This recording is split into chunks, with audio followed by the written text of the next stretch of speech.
And right off the bat, Team Liquid Academy. We were wondering, we were thinking, we were hoping, and they genuinely delivered, but through our expectations and then some. Welcome back to the desk again, ladies and gentlemen. I'm Ravage. We're here about Cage of the Rage and, of course, Destrux. Gentlemen, right? We had a lot of back and forth depending and wondering what kind of TLA we were gonna see today, but Cage, bro, man, these guys showed up right away in game one. This was like a completely different Team Liquid than what we saw a couple days ago. When we saw Dhokla, I mean, we could talk about Dhokla all day, but honestly, the team just going in, getting their early objectives and playing around for that Dragon Soul early on. Beautiful stuff, and also thwarting everything Golden Guardians Academy wanted to do in the early game. Yeah, and it felt like Golden Guardians, I don't know if it was a false sense of security from them, because they did focus a lot of their bans towards that top side, taking away champions like Dhokla's Jace. But when it came down to it, at the end of the day, Golden Guardians would try and force a lot of these plays, would try and get things going for their side, but Honori put up a 10 over in the top lane and wanted to get Dhokla going, and the moment he got going, it was impossible to stop him.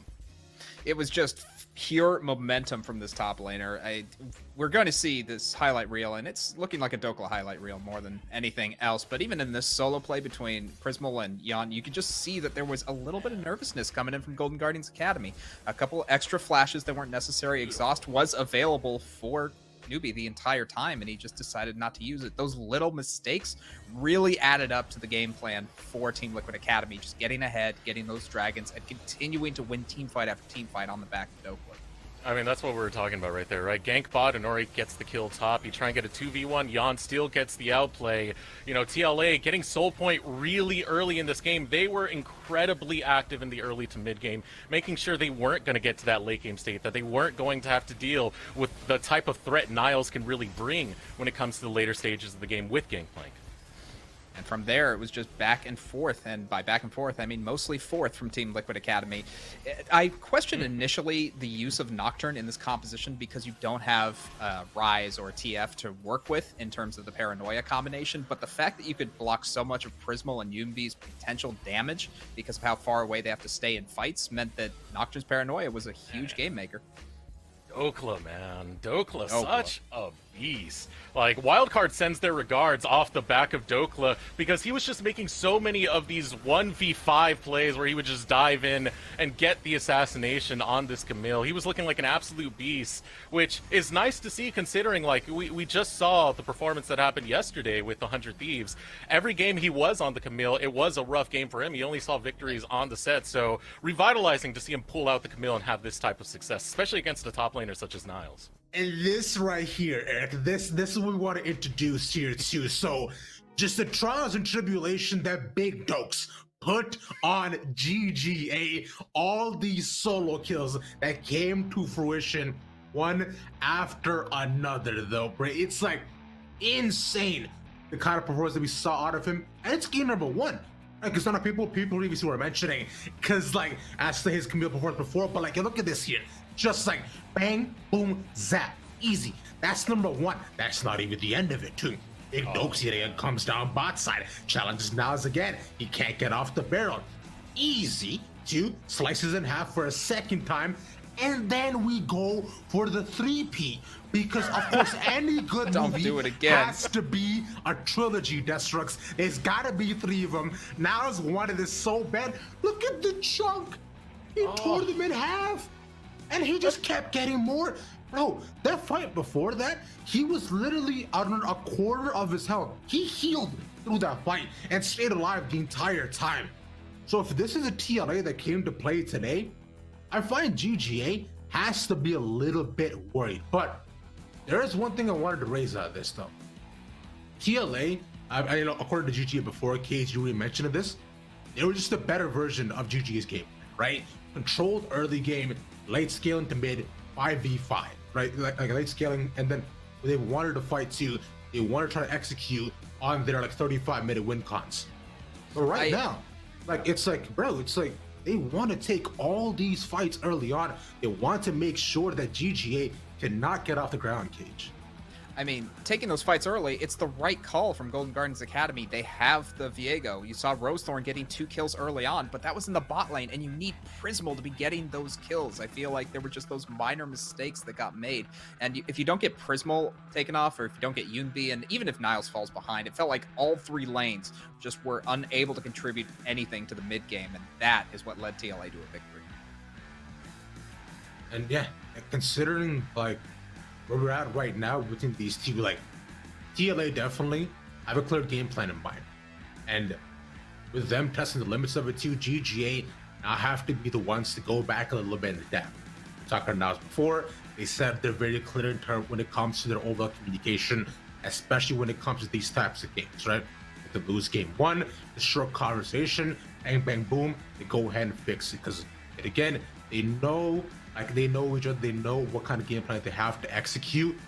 But now what it comes down to is the draft coordinator number 2. What are they going to look to move and evolve? Specials, I want to hear from you, right? How do we kind of stave off this early game pressure that TLA is putting on GGA? So I did feel like TLA were able to get a lot of just what they wanted, a lot of comfort at the end of the day. You know, Thresh being one of the picks onto red side is very good for TLA. It's very good for the way Ayla plays. You pair that with Varus. Now you're getting more of a front-loaded comp when they were able to complete that with the Nocturne, start denying vision, and just get these dive after dive after dive. GGA need to put more respect over to TLA when it comes to this draft. You know, Camille was picked up by Dhokla. They responded with Gangplank. They had the first pick onto LeBlanc and gave TLA the counter pick going into that Azir. And Azir was able to neutralize the lane like Harry, even though he didn't have the standout performance Dhokla had. Harry's job was just to make sure that Yunbi didn't have that performance that we saw in games past where he was able to pop off, like in the wildcard red game. So Golden Guardians, I definitely think they have to reevaluate the way they're going to do this. They can't just draft for the late. They can't just say, hey, we're going to throw Gangplank into composition because we think we can stall out till we get to that late game stage. You have to give some respect, some agency for the early to mid game to be able to challenge Team Liquid. I would agree with that. I think Gangplank is going to be a bit of a confusing issue for Golden Guardians Academy. They can use it to counter some matchups, especially if they put Dhokla on more of a tank, or even on the set. I feel like this would be a Gangplank favored matchup, but it's going to be really tough for them to actually pick that into Camille, which Dhokla seems to favor. I mean, we have to see right now as to how GGA evolve, or will TLA continue to execute and perform. We'll find out at the other end of this break.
Welcome back, ladies and gentlemen. We are continuing here in the semifinals of the LCS Proving Grounds Summer 2021 split. We're into game 2 of this best of 5. We'll get into draft here shortly, but Rebel, what a game to kick us off, and especially from the side of TLA. Team Liquid looking completely unfazed, absolutely in form right now. Like they want another shot at 100 Thieves in that title. They took them to 5 games the first time, and obviously they get a finals, they get another chance at that title. But hopefully GGA can kind of recover. That was a rough game for them to start things off. They've had this amazing run up into this point. It would be kind of extremely sad way to go out if you end up kind of having 3 games in that fashion. But I don't expect that to be the case. I expect some resilience out of these guys. Not at all. I mean, we've seen their run to this point, right? You always doubt them. You always think they're going to lose. They come right back and show you who's boss. So we got to expect going into this game too, we'll see a little bit of changes potentially from the team synergy aspect of GGA as they are still on that blue side. Will be TLA on the red side yet again. We aren't halfway into the draft this time around. We get to see the whole thing unfold, and Cassiopeia is the first ban by GGA. Making sure to have some of the potential rise pressure taken off the board by getting that out of the pocket of Hayri. The big thing is, I love this from the side of Team Liquid Academy, is they understand that most of the time it's going to be a more kind of focused on team fighting ADC, and they remove Ziggs, because Ziggs can team fight extremely well, but also has pushing power and has a lot of the reason why like GGA are actually quite proficient at tower taking for the majority of the early game. They're not giving that option over. They're not allowing them to have that push on bottom side. The Dragon control is what won them game 1, and Team Liquid Academy understands that that's a win condition they've now set out that GGA need to respond to. Yeah, and I also really like the prevalence of the Rise ban, first of all, making it through yet again, but the TF ban, particularly to Unity, who has found such success when you can get off those destinies and get that team synergy really rolling. We've seen GGA have so much success when that communication is on point. They're going to first pick the LeBlanc yet again for the second game in a row. But they will. Putting a bunch of faith into Yunbi, this time they have to understand that the Azir might be the show up here. And so that could change at least a little bit of what the composition might look like. Team Liquid did wait until that 3rd pick to actually snag that up, and it wouldn't shock me to go right back to what is the Varus Thresh, an insanely powerful bot Thresh lane. is banned. Thresh got banned out. Yeah, thankfully that Isle is not going to get his hands on that one. So now it's a question of like, what do you go for in that next rotation? Could you go Azir here just because you know my apologies, that's going to be the case into the LeBlanc, and it seems as though they're comfortable with that. They don't want to give up any other information. They would rather have, Golden Guardians knowing that Azir is coming into this matchup that they've already seen before, give them more options there instead of giving up their bot lane duo now without the Thresh along the board. And something else from last game we saw was Rosenstone getting off the ground early on that Viego. This time, the Trundle. That is a much better champion for Rosethorn. He's had very good success on that throughout the entirety of what is Proving Grounds. In fact, he and Inori combined for a very solid win rate. They're 6 of 7 between those two. The one loss came from Rosethorn. He's 4 of 5 right now inside of Proving Grounds with this champion. It helps so much in the early game. It can fight in the earlier stages against individual junglers. It can help set up when you've got immobile kinds of players in other places along the map. It just helps bridge this early game into the later stages where they've been looking for it. It provides so much in terms of utility with that pillar, with that ultimate to generate some early aggression. This is what Rosethorn, to me, it's his tried and true, his bread and butter type champion that he would want to go through for the majority of compositions that GGA would set up. Yeah, and we're just taking that piece out of the works here because Ezreal was also picked up by GGA last time around. The thing I'm seeing here is yet another gauntlet thrown down by TLA as they get the Jace locked in for themselves. Still a little bit of flexibility in that aspect of it, but with the way that Dhokla was playing in game 1, I would highly expect him to be able to pilot that one in game number 2. Another one of the champions that over the entirety of the summer split was played a number of times by the likes of Dhokla. Yeah. But again, there's 2 champions that Niles is kind of known for, which are the Jace and the Gangplank. Yeah. And this is one where, again, I think even more so than the Camille in the previous game, the gauntlet gets thrown down by giving more comfort to Dhokla. Not to mention, this composition they put together, they've got Varus Arrow, and they've got Shock Blast, and they've got Soldiers, which have some range to them. It's a pretty rough poke composition to try to deal with. Now, on the other side, you do have Ezreal, which is one thing that can contest it. But at the moment, in terms of range, GGA did not contest the amount of damage coming out from the likes of Team Liquid Academy. They have to find a way to close the gap. To me, there's one obvious kind of, what would have been a very good champion into it, taken off the board by Team Liquid Academy, knowing Ornn in the pocket of Niles, one of his better top laners, and something he goes to when they play for this scaling, play for team fighting, and need range. No longer available. Not going to have that one. Not going to be able to contest this range, at least with that champion. Yeah, that team synergy plays really well with Horn's kit there. The Camille also joined the ban table by TLA. On the other side for GGA, they ban away the Nocturne of Inori's game number 1 performance, and as well as the Xin Zhao. So a lot of skirmishing, early pressure junglers, or at least presence junglers here off the board for GGA. Looks like it's an immediate lock into the volley bear here for TLA. wanting a little bit of that, kind of trading potential. It's interesting because the only other person that runs this consistently is actually Rosethorn. So, in terms of I was preference just for about this to say. these are about the only two that play specifically the Volibear in the jungle just about anymore. And so Rosethorn has to be well equipped for that. Biggest thing is it does allow for both turret diving and then again a lot of CC out of this champion and some contests to the Trundle. It's not going to beat that Trundle outright in that one-on-one situation, but you at least are going to have something that can scrap with it to start with him. Like you're saying right here, the lock-in of the Tahm Kench in the top lane, another one of these tanks that can try to contest the range of the Team Liquid Academy, not to the level of an Ornn ultimate, but at least something that Niles can try to challenge with and to mitigate some of that top lane pressure. Yeah, that's what you're looking at here. I really want to see how that top lane match is going to go. We saw it go very one-sided last time around, even though GP was the pickup. We do get the Bard locked in, though. So nice finishing pieces to GGA, but that also sets us in place for where we see these pieces go.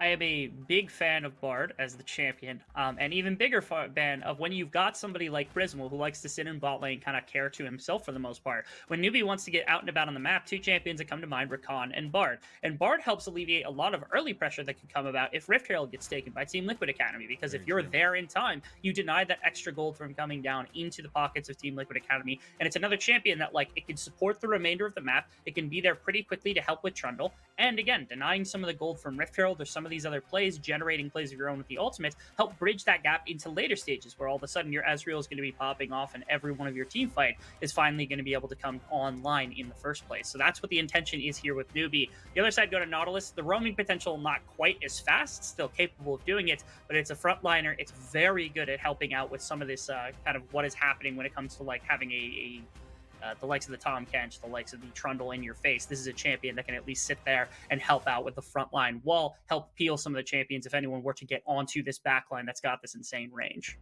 Yeah, and I'm really wanting to dive a little bit more into how these teams are approaching this game number 2. And TL, we were talking early in the draft about how much poke they had, how much range they had, how much setup they had. They got a lot more of that with Nautilus here to start off those engages, to make sure the damage is sticking, as well as the Volibear is going to be a very key point to me here. And how much can this Volibear get off the ground early on? How quick does that pathing go down against the likes of Rosethorn's Trundle especially? And how much more influence do we see from these junglers, especially Rosethorn as I'm talking about him, in this second game? Because Rosethorn did get off the ground running early with those 2 kills on Viego, but was not able to find anything after that. The bounce back has to start here, at least at some point for GGA. We'll see how it all starts off here on the other side of a break. We'll be right back.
Welcome back and welcome on to Summoner's Rift for game number 2 between Team Liquid Academy and the Golden Guardians Academy. We see some spice coming out here for game number 2 to get the comeback rolling for GGA. Flexing immediately into the tribe. I should have catch Dhokla off guard. Nope. They can't find him. He's too quick. He's too quick. Not going to catch him snoozing on a day like today, especially with the support, at least in the area. Could have been at least a little bit more to potentially pull off, but you wouldn't want to tangle yourselves in there. Instead, it is just GGA second time now where they've been able to poke their head into this tribe rush, push everything else off. Response ward from Yon, going to help with some of the tracking here on the red side. Aether Rose Sword is to start on the bottom. Allow them a little bit more pressure again into the Ezreal to begin things in this laning phase. Will be a nice start up for both these teams. The vision, though, is going to be a little bit more on the Team Liquid side of the Mhm. board. What I find interesting here is the fact that we don't see any of those switch ups of sides, right? And a lot of the composition, at least in the basics for GGA, stay the same. So to me, that tells me they're fine after that game one. The mental maybe take a little bit of damage, but they still feel confident in some of their core pieces, and it's just shifting those pieces around a teensy bit to get the thing they want. I like what they've done with their composition more than what they had in the previous game, especially with like what they can do with their pressure. They've got like this Tom Kench, which it tears down the Jace's early game for the most part, which is why you see Dhokla go for the Cole, because this is not a place where like Jace feels very confident to just like get every CS and then like go into later. He's not going to be able to bully out the TK as easily as some other champions might be. It's very easy for the TK to stonewall this game, and especially with Trundle again added into the mix. If you could find some pressure into Harry earlier on into this game for Rosethorn, all of a sudden like your top side looks to be a lot more of a strength. You get Bard into that mix, and all of a sudden contests for Rift Heralds, contests for Dragons. Hopefully they come back into the pocket here from the side of GGA, because like you said, they're still playing for the late game. They're playing for some of the scaling options, but this time they've at least given themselves a bit more of a chance earlier on. And on the other side, it's a lot of what we saw from TLA, just changing up some of the things, especially in the top lane and in the jungle. But a lot of the same things arise when you're looking at how they want to attack the map, and especially how their macro helped them so much in game number one. They took that early dragon. They didn't give up a single dragon. Nope. After that, they lost one Rift Herald. They continued to be in the driver's seat the entire time. They did. A lot of it was presence on the bottom side of the map, which is something that we're paying attention to once again. This time, it's going to be the Bard is paired with the Ezreal with the Nautilus on bottom side. This 2v2 feels pretty rough, as like you can see the pushing power from the Varus, and especially like if you give up a hook to Ayla, it's going to be really hard for either of these two squishy champions to make sure to get out without burning summoner spells or anything before, which is why the health bars are higher than what we saw in the previous. They're not trying to trade back and forth. They understand that a full engagement probably does not suit them, so instead they're just going to give that up. You can see Ayla looking for a hook, not finding it right there, but again, if he fishes and ends up getting something into the Bard of the Ezreal, that's going to be a good way to start. Gonna walk straight into it. The flash from Ayla doesn't connect. The magical journey gets Newbie out safe and sound. Oh, Rosethorn. We'll see Rosethorn back with the pillar on the wrong side there. Nori gets out with his life. Just barely cannot get close enough. It looked right there like Inori had actually turned around and was sitting in that tri-brush. Not quite close enough was Rosethorn to bump him forward, which would have cost him probably the flash on his volley there. Instead, that's just going to go back to the opposite direction. It's just a gank, doesn't burn it. He gets like Newbie's flash and trade for Ayla's flash, which is, I would say like the Nautilus isn't too bad impacted, but Bard most of the time is not going to be super impacted in case of anything but defense. Is like this Q early isn't going to set up too much into a Nautilus and a Varus with the strength that they've got. So instead, it's that trade of summoner spells for the supports. Not going to mean all that much unless they can find a way to aggress into Ayla.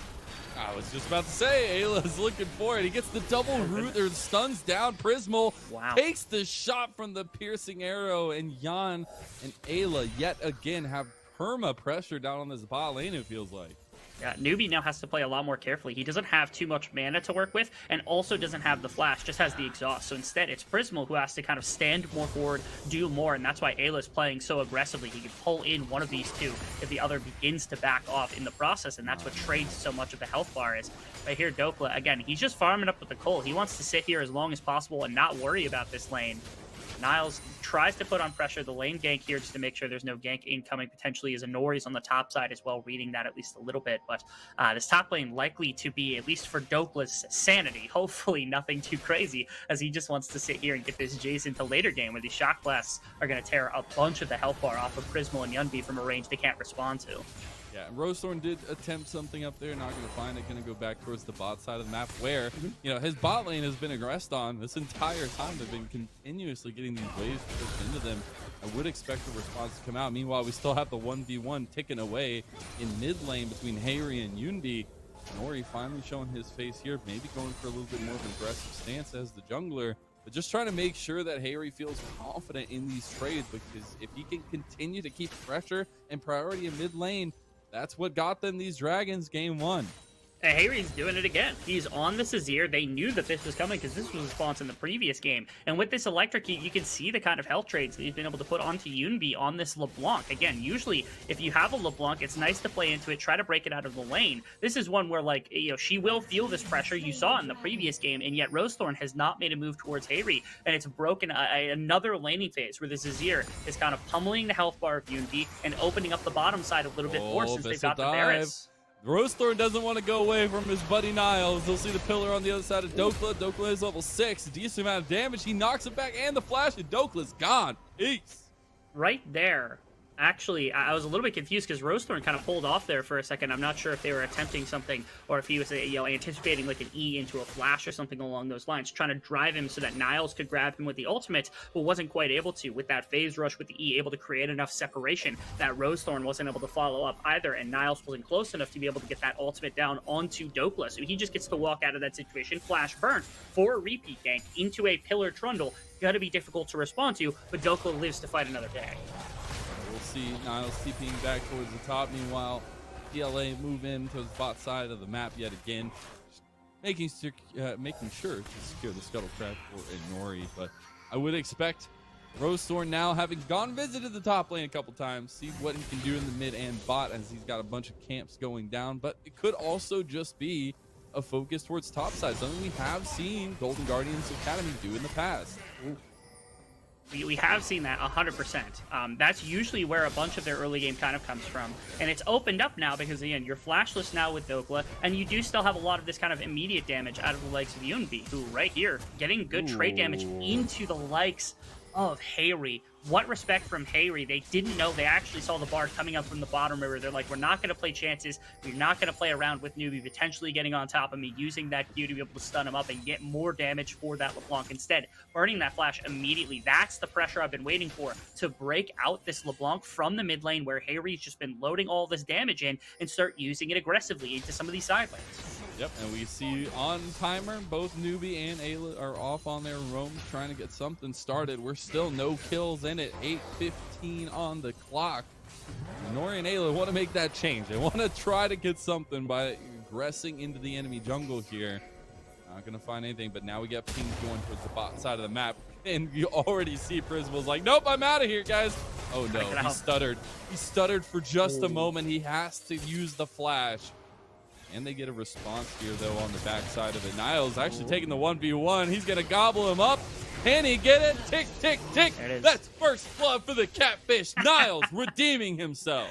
Every single time I see a Tahm Kench solo kill, it just like, this is not what the champion was supposed to be about, but it has become the identity of the champion. To be able to walk at somebody, you press Q, they're slowed, you get that ultimate stacked, and no flash on Dhokla from that gank earlier, and Niles able to capitalize in that one-on-one matchup. This is a bad one for the Jays. That's why Dhokla, you see him, he's like tier, he's got the cull, he's trying to just like wait out this laning phase and be like, I'm done, I don't want to suffer, I just want to get out, I want to get to damage, and slowly that's going to come through. But here, finally Niles able to capitalize on his own. Oh no, Rosethorn's in some trouble. Stormbringer comes down, the damage is already dealt. No, wow. The flash out, Rosethorn, he survives. Well played from Rosethorn right there, getting that flash over top of the wall. Nobody's able to, actually, I think Ayla would have been able to follow, but not sure he was going to have the damage, especially with the ult having been pumped right there. Maybe Rosethorn ends up getting it. But another flash being burnt. This is the top side play, of course. This is the redeeming 1v1, I gotta say. One-on-one. After Dhokla? After 3 solo bolos from Dhokla in the previous game, Niles gets one of his own to be able to throw onto the highlight reel eventually when we get a chance to see everything through this game. But GGA, like we said, the patchwork that they've had now with this composition to be able to play a bit more early has helped out quite a bit. There's been more presence from them in the mid lane. It's helped out Yunbi a bit. You see the 10 CS deficit, not as bad as what we saw with like the 30, 40 CS deficit in the previous game. Top lane, you're getting solo kill with your Tahm Kench. He's going to be able to scale into a pretty meaty tank to make sure the rest of your team does fine. Bottom lane, that advantage is still there from Yon and Ayla, and they're using that around the map. They're now deploying Ayla into the top side, trying to grab this Rift Herald up. The response is here from GGA. Yeah, they're moving all bodies up here except for Niles. They will be trying to get this Rift Herald. GGA were able to take the Rift Herald, first Rift Herald of the game last time around. They did actually start this one up, but immediately saw a Normie coming across the mid lane, so they backed off. Now TLA be able to secure the first Rift Herald, continuing their objective dominance here in game 2. Yeah, it's a question of who do they actually want to put this onto right now. And in the grand scheme of things, I think it's actually going to be most helpful to throw it onto Hayri right there. That was a good hook. I was very worried Ezreal, even with the blink, was not going to be able to get out of that situation. It should have been fine one way or another. But yeah, I think TLA needs Hayri to get a bunch more gold in this game, specifically because Niles can just load up on, like, physical defense. And, like, you've got lethality for Dhokla, you've got lethality for Yon. You don't have a good way of killing him, since neither one of them do a huge amount of percentage health damage. So really, it's going to come down to Azir being able to burn through the Tahm Kench health wall that's going to be there, especially after that solo kill in this relatively free laning phase that Niles has. You're going to have to find a way to chunk through that. That, to me, is the way. You've got to get this gold into the pocket of Hayri so that he can be the one to get through that in the team fights. And Golden Guardians Academy will secure their first dragon of the series here in game number 2. We get that Ocean Dragon to send us to an Infernal Soul. And that is going to just immediately jump up that priority for both these teams. This is far more reminiscent of what we see from Golden Guardians when we see them actually compete in games for the later stages and even take games over the course of Proving Grounds, over the course of Academy, is when this early game is very quiet, very kind of absorbed with everything. There's not too much pressure, not too many kills going back and forth, and especially when there are responded plays, when it is that GGA are the ones that are canceling out what it is that Team Liquid's been able to do, where a number of times Team Liquid Academy's play has been thwarted by a flash or some other aspect. It has been in favor of GGA in the past, and right now it's looking good. They're down 1,000 gold, but I think they're comfortable with that, given that the Dragons aren't super ahead of them. You can see LeBlanc is starting to come into her own in this laning thing against the Azir. You've got these kind of pieces that are moving in place so that you can get to this later game. Yeah, we were in a much different position last game around. GGA will definitely take that refresher and run with it here, but they have found some decent presence around the map. They are looking at knocking down this top tier tower here. Just get a little bit of gold into Prismal's pockets, the late game carry for Golden Guardians Academy. That he is. And a number of times over the course of the split, we've talked about Prismal being like, he's been here longer than the majority of these other players. We talked about 2020 Scouting Grounds having Niles, Rosethorn, and Newbie coming over, of course, from a different professional league. And it's Prismal who's been around in Academy the longest. He started in 2018 with 100 Thieves and has made his way here. Oftentimes considered one of the best, if not the best, team fighting ADC or marksman here in the bottom lane. Oftentimes, again, being kind of resolved is so like, okay, he's a late game carry, he's Ezreal, he's Ziggs, he's that kind of thing. Has made that name for himself, and you can see that they've really leaned into that role recently. I'm just like loading tower gold into him and hoping that he can carry him through some of the later game fights. That's the mantle that's been taken up by the side of Prismal.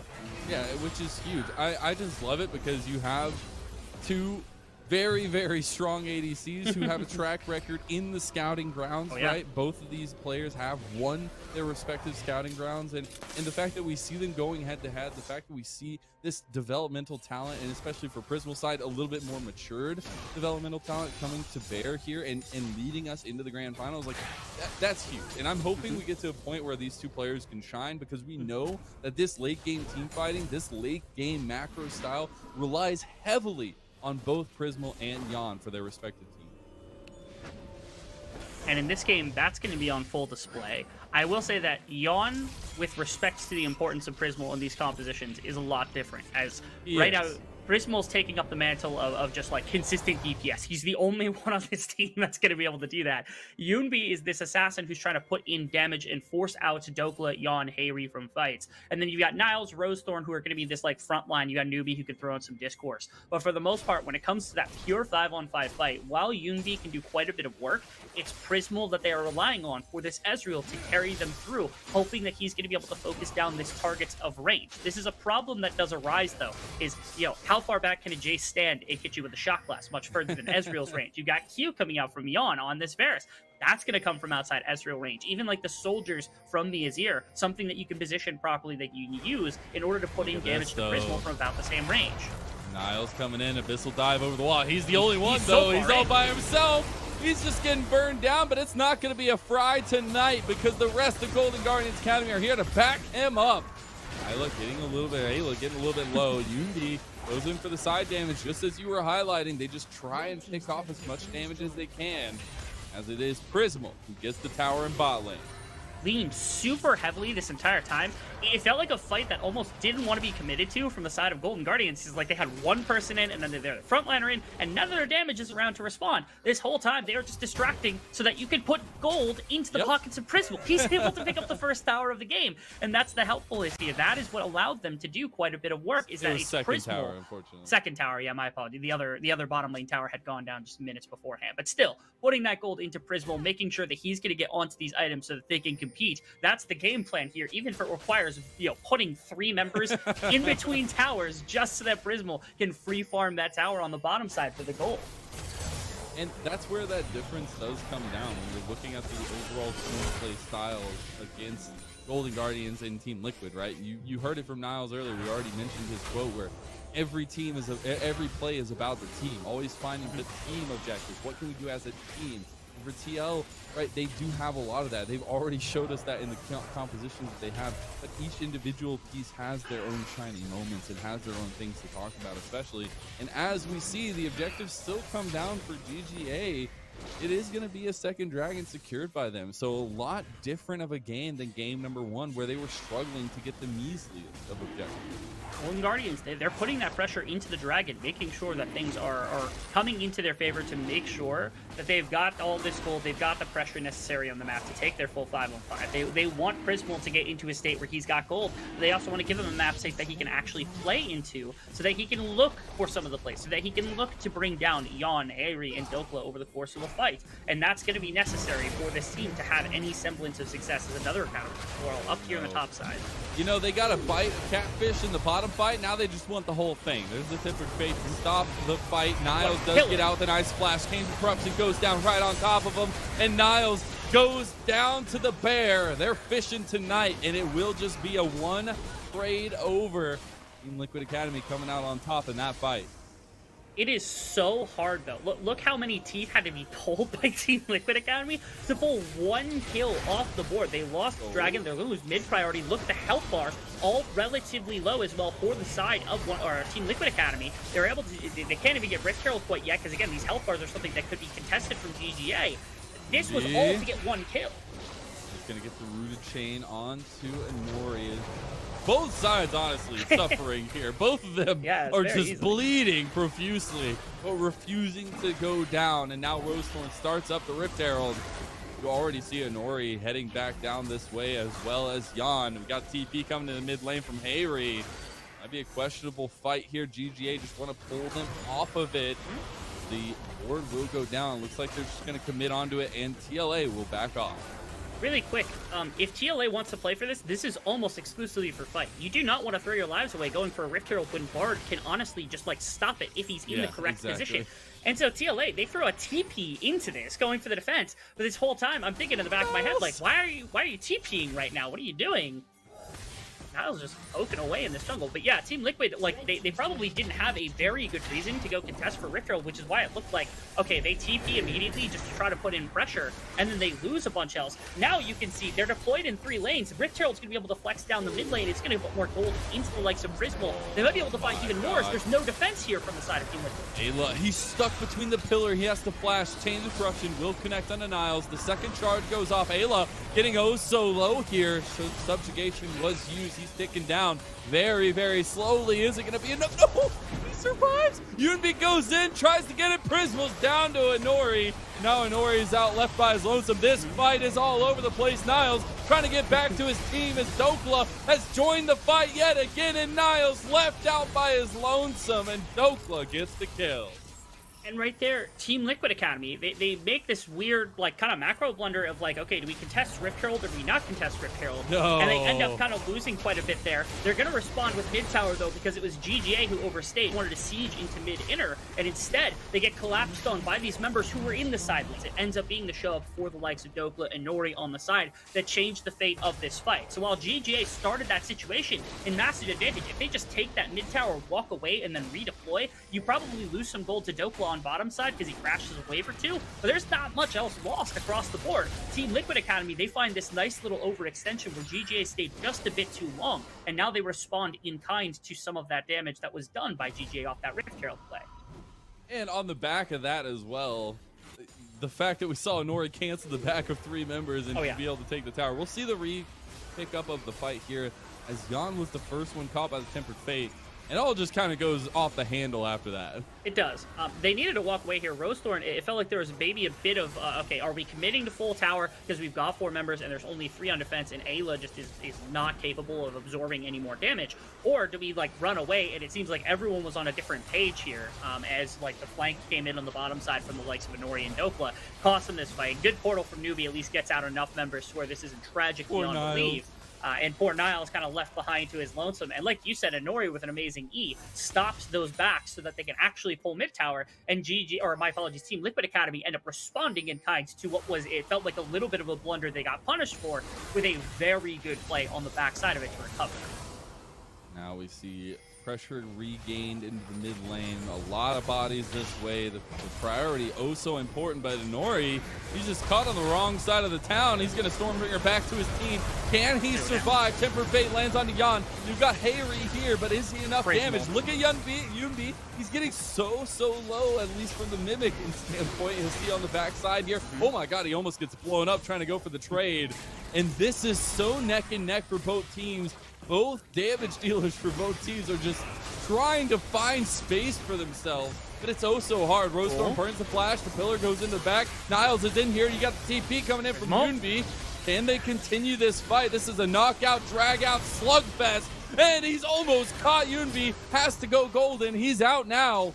This is insanity as both teams' health bars hovering about the 50% mark, and we got a dragon on the board. They've stalled enough time for GGA to be able to walk into the pit. The one problem, Inori died at the beginning, has now respawned, gets to come back in, and the TP had already been burnt by Yunbi, which costs them that. They end up losing this dragon off the back of this play. I can appreciate that GGA were trying to put on pressure as much as possible to push back TLA in this mid lane so that they could walk in dragon pit. The health bars weren't going to be there, and maybe they can make it happen. Maybe they can put, take this to 3 dragons. Worst case, you stall out till 4th, or you have plenty of time to work with. Best case, you get Infernal Soul with triple stack here at the next Dragon Junction, which is 27 minutes. But because of that play right there, because of how long it took and the lack of damage from Prismal right now, because he's only just on 2 items, he just finished his second, wasn't able to put out enough fast enough before Inori spawned, and weren't able to drop the health bars enough to push them completely out. Good response, good resilience from TLA, being able to stay alive inside of that fight, contest for that dragon, and make sure GGA doesn't get that really punishing take.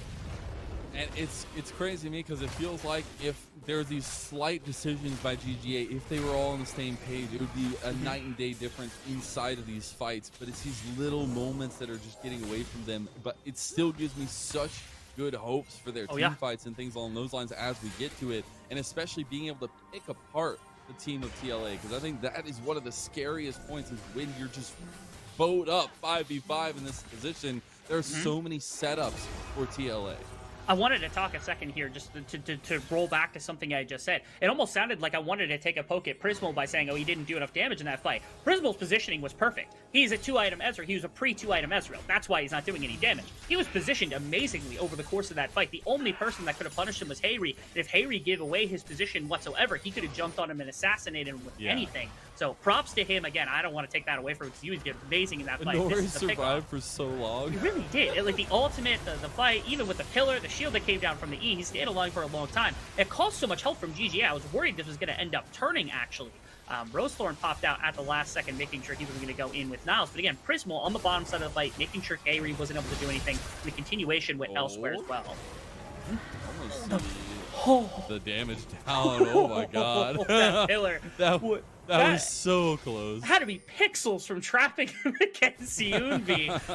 Oh my goodness, that was about as close as it comes right there to being a perfect pillar. Rosethorn trying his best. As finally, we could talk about also the shift of this mid lane. Last game, Hayri had this insane advantage over top of the LeBlanc, went for the Ludens, went for a bunch of like the really powerful burst because he had all this gold advantage. This game, Yunbi, you can see finally the side lane, the one-on-one does flow into the side of LeBlanc when she gets enough gold, when she's able to stay competitive. Still not great. It is still the Verdant barrier into the pocket of Hayri, so it does make it difficult to just like outright solo kill when the Banshees is done, but still, the damage is there. You can see that Yunbi is able to pop people now that he's getting close to the 2 and eventually into like what is the Void Staff instead of the penetration to get on the 3rd item. and that's what we got to watch out for. Those item spikes will be oh so crucial. We got 2 minutes for the Dragon Soul Point Drake for either of these teams. The big thing for me is seeing the setup, because so far, whoever gets the setup usually walks away with the objective. So we haven't seen those big, I'm making a stand here, you can't take the Drake. We have seen a lot of giving by both these teams. So I want to see which team is going to be able to set up here. TLA looking for the initiative, looking for the damage on the Rose Thorn, and that's it. Rose Thorn is just no. Is he? The Tempered Fate from Newbie. Is he? No, he gets chopped right away by the Frenzied Maw. Now Inori needs to get over the wall. Yunbi gets double flashes out from TLA, but he doesn't go down, so he's going to stay alive. Be able to turn back on Jan. Is he going to get the damage? The chain doesn't connect. The flash out. Now Prismo has to flash away. Doesn't get down. And now GGA are running here. Hayri with the big knockback into Niles. The Emperor's Divide is going to even things up here. Niles goes down yet again. It's so tough for the side of Gold Guardians to put all their pieces together here. They lost immediately Rose Thorn, and then for the rest of the fight, it felt like they were split across 2 angles. TLA using this kind of like the how the map was actually designed right there to a very big advantage for themselves. Being able to separate that fight into 2 pieces, win both sides of it, and not lose any members. They really wanted Baron. Youngby wants more.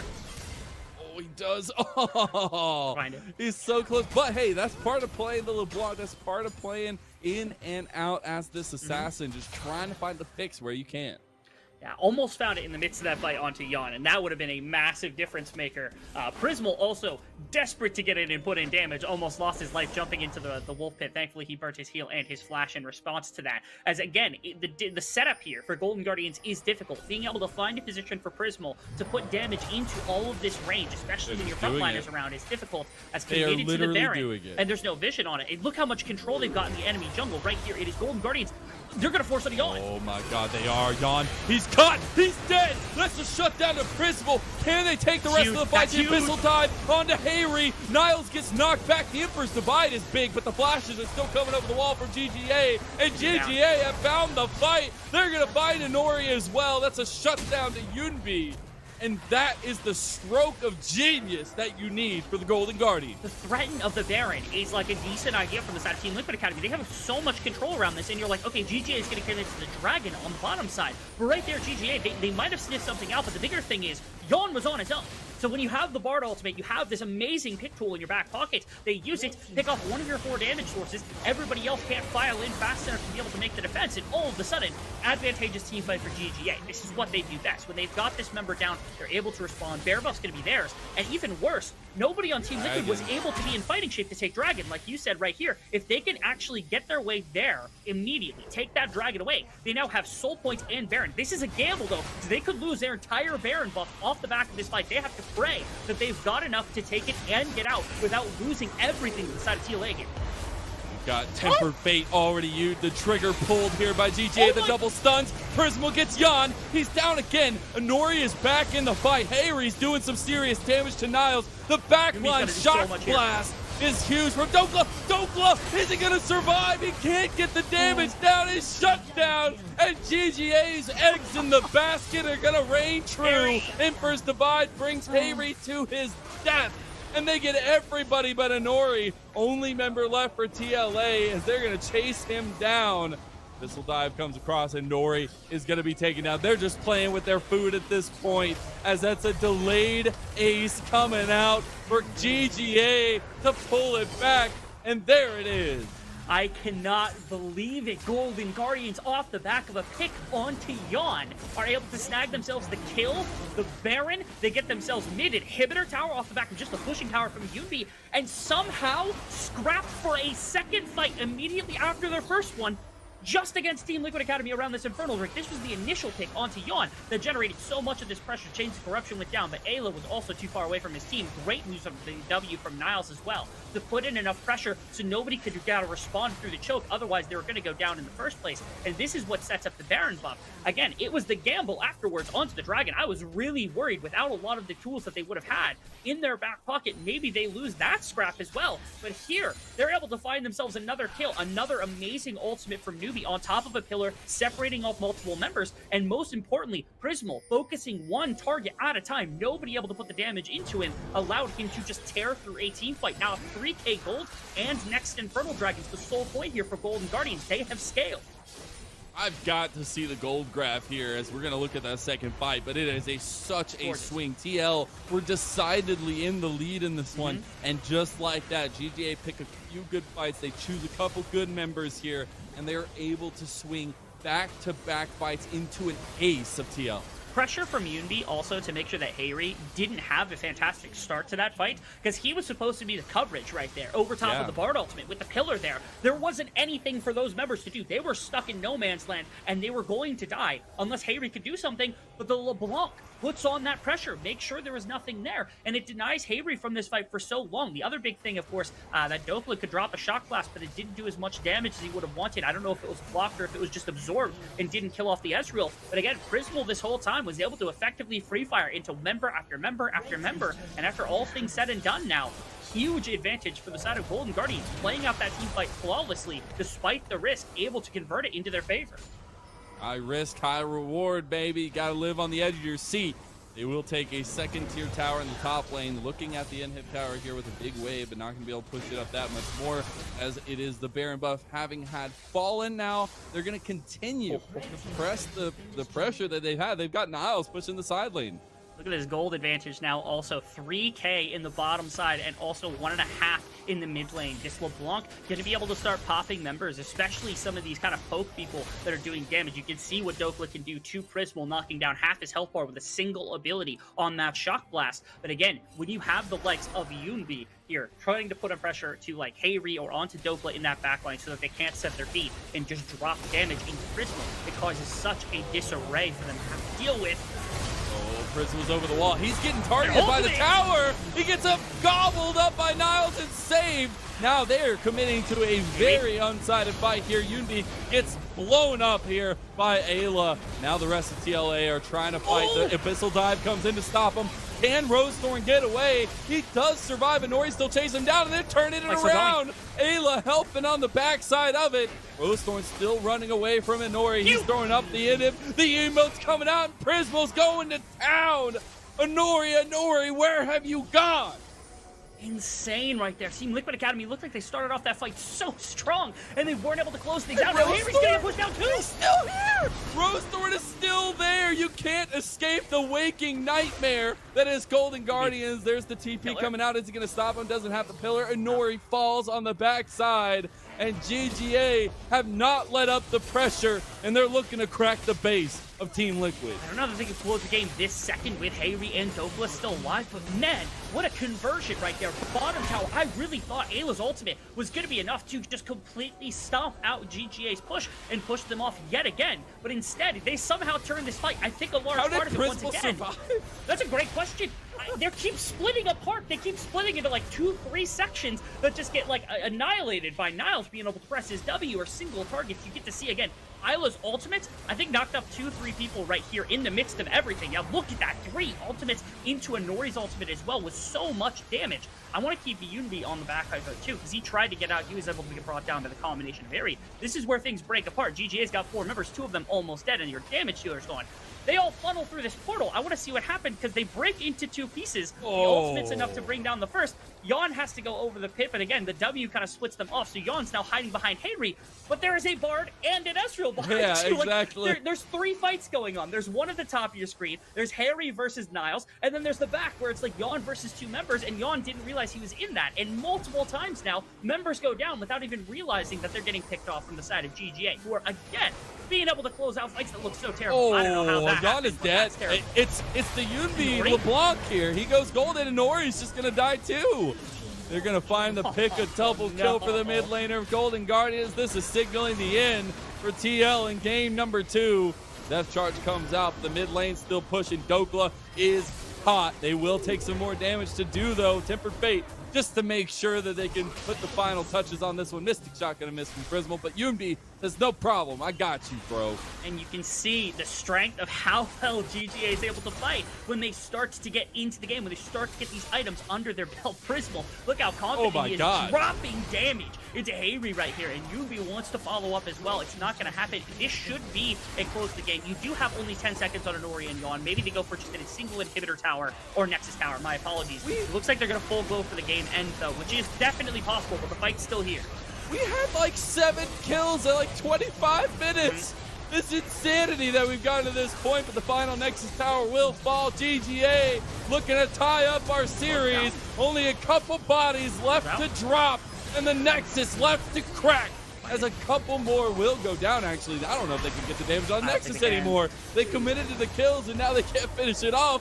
There's the Tempered Fate back. They get the Nexus shots. Prismal's still going for kills with his team, though, because they want to put the final touches on the mental advantage in game number 2.